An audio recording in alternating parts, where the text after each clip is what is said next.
But the damage that he did was just really incredible. Yeah. He slashed 250,000 federal employees, more than 8,500 contracts, more than 10,000 grants, and his cutbacks on medical research cost the lives of the foreign aid, cost 300,000 lives, mostly children.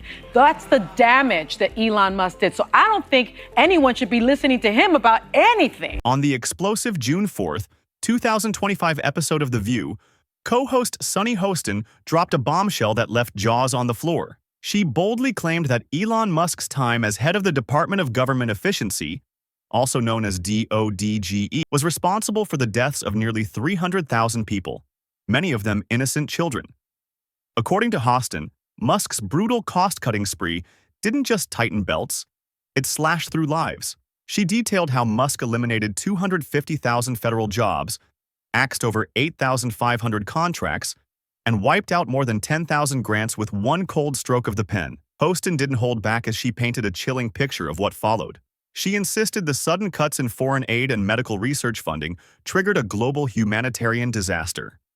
Entire regions that had depended on U.S. support were left to suffer, she said, as children died and communities collapsed.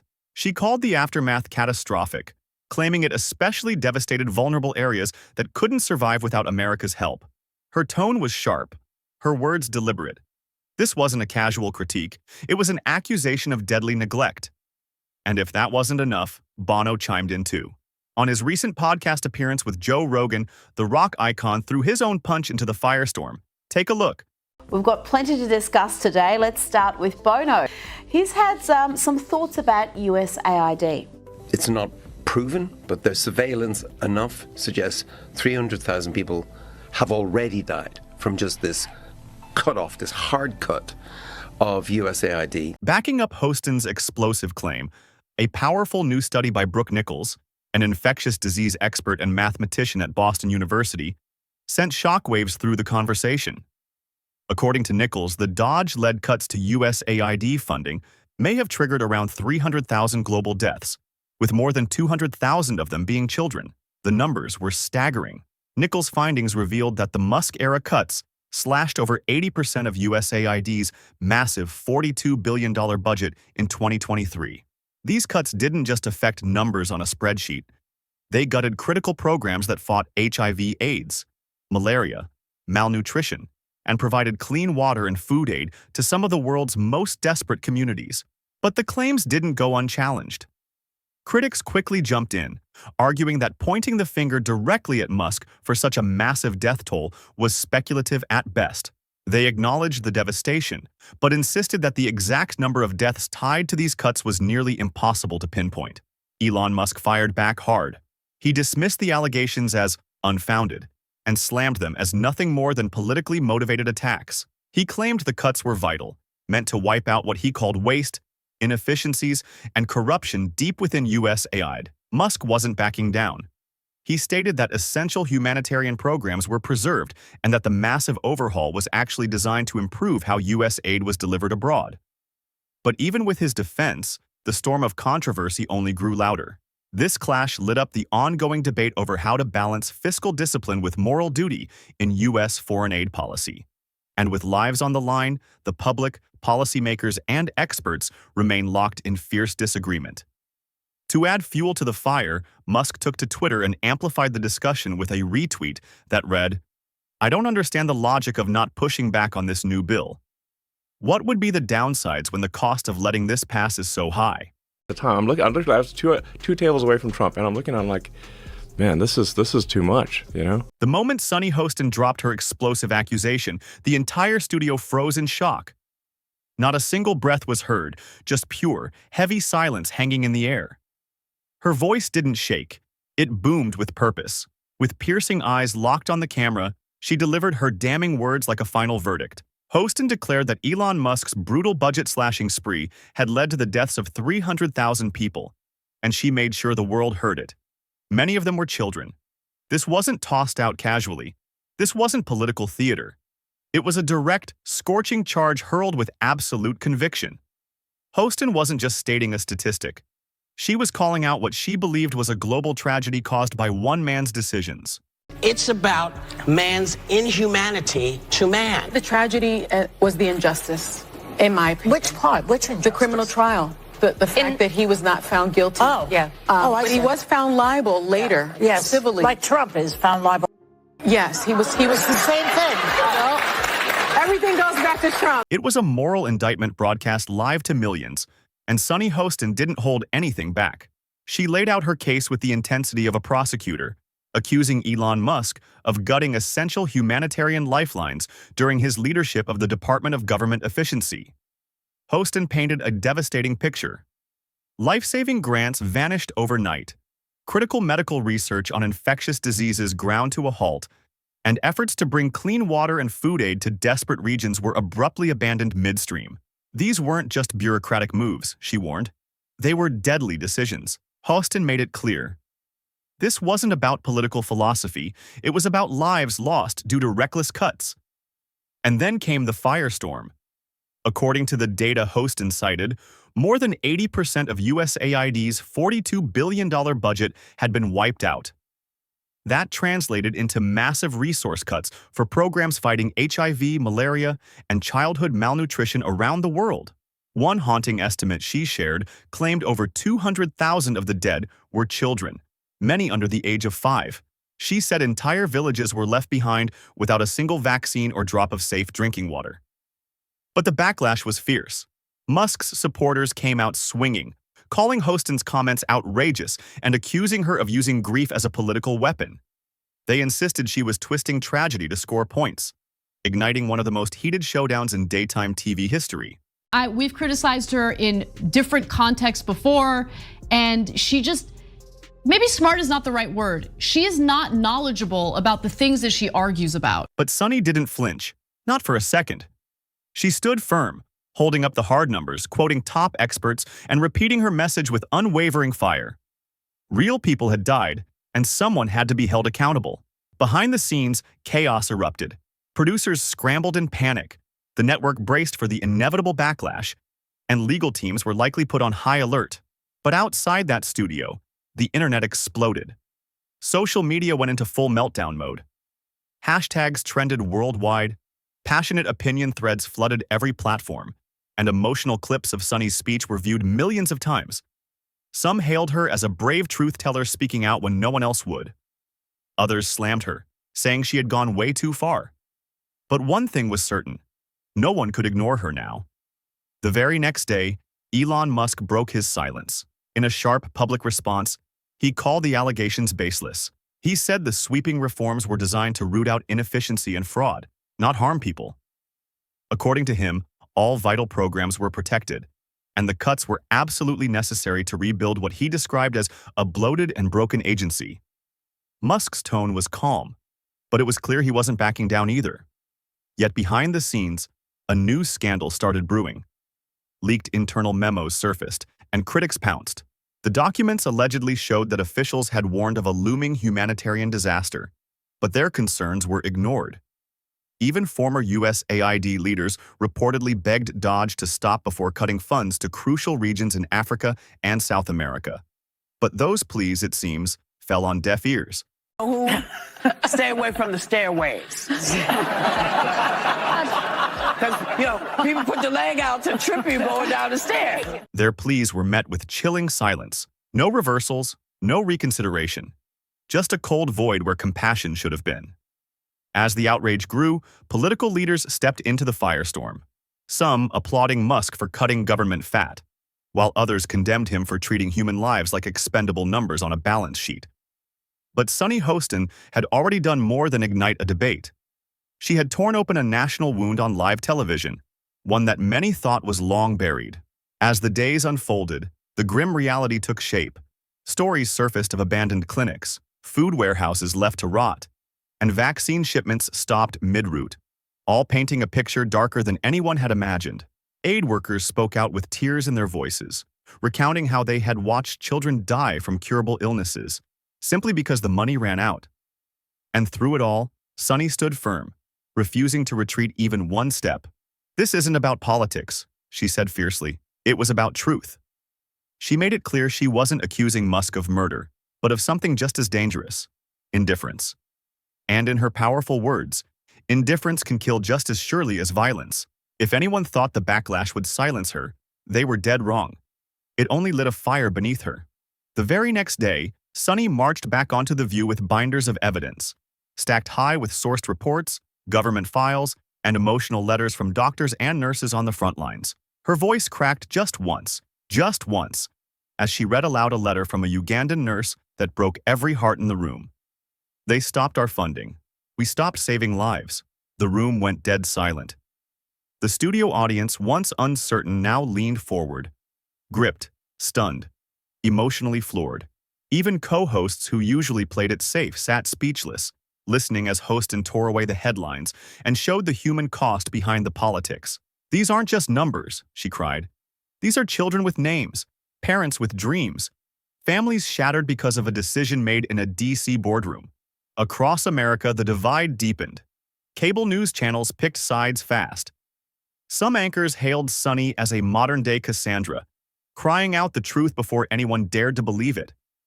Others slammed her as a fearmonger, accusing her of pinning death on a man who was simply executing a mandate to trim waste and reform a broken system. The president already knows where Elon Musk stood on this bill. It doesn't change the president's opinion. This is one big, beautiful bill, and he's sticking to it. But behind all the outrage and finger-pointing, one thing was crystal clear. People had started asking hard questions. Why were long-standing programs with proven life-saving impact suddenly stripped of funding? Who had signed off on that spreadsheet? The one that effectively sealed the fate of hundreds of thousands? And why had no one been held responsible until now? As the pressure mounted, Musk's camp launched a full-scale PR counterattack. They rolled out internal audits, flashy press statements, and glowing presentations claiming USAID had been riddled with fraud, abuse, and waste for years. Their documents painted a picture of inflated expenses, redundant programs, and grants given for political gain. One Musk spokesman didn't mince words. He called the agency the swampiest corner of Washington. The message was loud. This wasn't cruelty, it was cleanup. But every time the narrative seemed to tilt in Musk's favor, another gut-wrenching story shattered it. Another village with no antibiotics. Another family mourning a child lost to a preventable illness. Another aid worker forced to say no to people in desperate need. The numbers? Sure, they were debated. But the pain behind those numbers? That was undeniable. Congress couldn't ignore the outcry any longer. Emergency hearings were called. Committees rushed into action.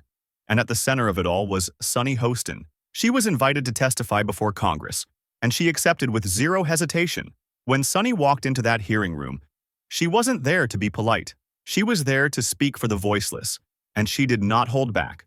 But the damage that he did was just really incredible. Yeah. He slashed 250,000 federal employees, more than 8,500 contracts, more than 10,000 grants, and his cutbacks on medical research cost the lives of the foreign aid, cost 300,000 lives, mostly children. That's the damage that Elon Musk did. So I don't think anyone should be listening to him about anything. I'm not an economist, Sunny Hostin declared, her voice steady but fierce. I'm not a bureaucrat, but I am a mother. And I know when something is morally wrong. Her words hit like a lightning bolt, and her testimony didn't just echo through the hearing room. It went viral across the globe. Millions watched the clip online as her voice quivered with emotion, but every word landed with the force of thunder. She looked lawmakers dead in the eye and asked the question that silenced the room. What is the price of a child's life? Is it really worth a budget cut? Then came the bombshells. Whistleblowers from inside DODGE began to step forward, one after another. One insider claimed he was told to cut first, justify later. Another revealed that entire departments were shut down with no backup plan in place, leaving international partners confused and stranded. And the most shocking of all, a third whistleblower claimed Musk would rarely even read the humanitarian impact briefs, allegedly brushing them off as nothing more than emotional distractions. The pressure was now boiling over. Activist groups demanded a full, independent investigation. Protesters flooded the streets outside government buildings, waving signs that screamed, "Budget cuts, blood cost." Grieving families who had lost loved ones due to the defunded programs started organizing online, united in their demand for justice and accountability. And standing at the heart of this firestorm was still Sunny Hostin. not seeking fame, but driven by something deeper. Responsibility. "This isn't about me," she told a crowd of reporters. "It's about the people who never got a chance to speak." Her face was tired, but her conviction only grew stronger with every passing day. Then, the storm hit its peak. A devastating internal memo leaked to the press. Signed by a top Dodge official and dated months before the aid cuts, the memo issued a chilling warning. Slashing USAID funds without proper transition plans would lead to a catastrophic loss of life, especially among children depending on food, clean water, and medical aid. The words were no longer theoretical. They were proof that someone had known and still let it happen. I have a question. Do stupid people get to a point in life where they realize that they're, stupid? Because this is what panic sounds like in legacy media. This one really mattered. And I just want to say thank you for making it happen. Thank you. The language in the memo was cold, clinical, calculated, and yet the consequences it predicted were horrifyingly clear. And once the public learned it had been forwarded directly to Elon Musk, the outrage didn't just intensify, it erupted like wildfire. This was no longer just a fiery debate on daytime television or a partisan shouting match. It had become a national reckoning. News anchors who had once treaded carefully began using a word that chilled the nation: negligence. Cornered by the growing scandal, Musk finally broke his silence about the memo at a hastily arranged press conference. His expression was stiff, his tone mechanical. "We were trying to fix a broken system," he said. "We never intended to hurt anyone." But his words fell flat. The damage was already done, and the air had shifted. Even some of Musk's most loyal defenders began to retreat, distancing themselves from the chaos.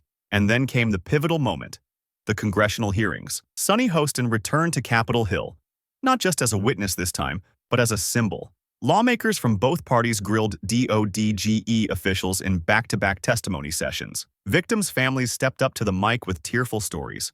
Aid workers gave devastating accounts of the humanitarian fallout they had endured firsthand. It wasn't just emotional, it was undeniable. What had started as budget reform had spiraled into a tragedy of global proportions. Under mounting pressure, the Justice Department launched a formal inquiry, investigating whether any federal laws had been violated in the reckless execution of the cuts. Subpoenas were sent. Resignations began to pour in. And Dodge itself? Temporarily suspended, pending a sweeping oversight reform. Yet through all the turmoil, Sunny Hostin never wavered. She didn't boast. She didn't bask in victory. She stood tall, grounded, and resolute. "I said the truth," she told reporters, and the truth did the rest. Her courage didn't just echo. It transformed the national conversation, shifting it from empty political noise to something far more powerful: moral accountability. Today, the Trump administration dismissed nearly $60 billion in foreign aid grants and contracts. Months later, something extraordinary happened. Congress passed the Global Humanitarian Safeguard Act, a rare bipartisan bill that would change everything moving forward.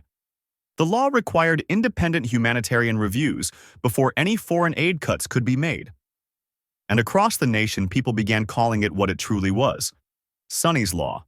In a solemn closing segment of The View, Sunny Hostin sat quietly, surrounded by a studio so silent it felt sacred. She didn't raise her voice. She didn't perform. She didn't have to. She simply began reading. 10 names, one by one. Children who had died after losing access to medical aid during the crisis. She read them slowly, carefully. With the weight of every life behind each syllable, no one moved. Tears streamed down the faces of her co-hosts. Even the cameras seemed to hesitate. Then she looked straight into the lens, her eyes unwavering. "I can't bring them back," she said, her voice firm, steady, and full of quiet strength. "But I can make sure their lives meant something." The screen didn't fade with applause. There was no swelling music, no grand finale. Just a single piercing line of white text on a black screen. Never again. And that's how it ended. Not with revenge, not with rage, but with purpose. Nature, with respect to the rest of the world, Sunny Hostin goes on The View and decides now would be a great time to dump all over the so-called uneducated. What we did not have is white women who voted about 52%. right, for Donald Trump. Uneducated white women, is my understanding. You have Latino men, actually, voting more for him. And you have, and black men was not the story. We're not the story here because they voted almost 80% for the vice. Weeks after the fiery hearings, the nation was still trying to catch its breath. The headlines had faded, but the weight of what had happened still hung heavy in the air. This wasn't just about Sunny Hostin or Elon Musk anymore. It had become something far greater. A deep moral rupture had been exposed, and no one could look away from it any longer. The news cycle slowed, but the consequences lingered. In remote villages, parents still remembered the aid that never arrived. Doctors still saw the faces of patients they couldn't save, and lawmakers, some silent for too long, remembered the shame of their own inaction. Then, without warning and without spectacle, Sunny Hostin quietly stepped away from the view. No grand exit, no confetti. One morning, her chair was simply empty. She had said everything that needed saying, and the world had already heard it. Instead of a farewell speech, she posted a handwritten note to her social media. It read, "Justice is not just punishment. It's remembrance. I did what I could. Now it's your turn." That post didn't just go viral. It became the most shared political message of the year. Sunny didn't return to television. Instead, she went somewhere far more meaningful. She traveled to the countries affected by the cuts. She met the families. She held the hands of mothers who had buried their children. She walked through clinics that had once fallen silent, now buzzing again, with life, as emergency aid returned and rebuilding began. In a schoolyard in Sierra Leone, children lined up holding signs that read, "Thank you, Sunny." She didn't speak. She didn't need to. She stood still as tears quietly rolled down her face. Meanwhile, Elon Musk resigned from his government post. He cited philosophical differences with the oversight committees. He returned to his private ventures, but the glow around his public image was no longer the same. His name was now etched into a legacy of brilliance and irreversible cost. Back in Washington, Congress pushed forward. Sunny's law was expanded, transforming into the most sweeping global aid accountability package in U.S. history.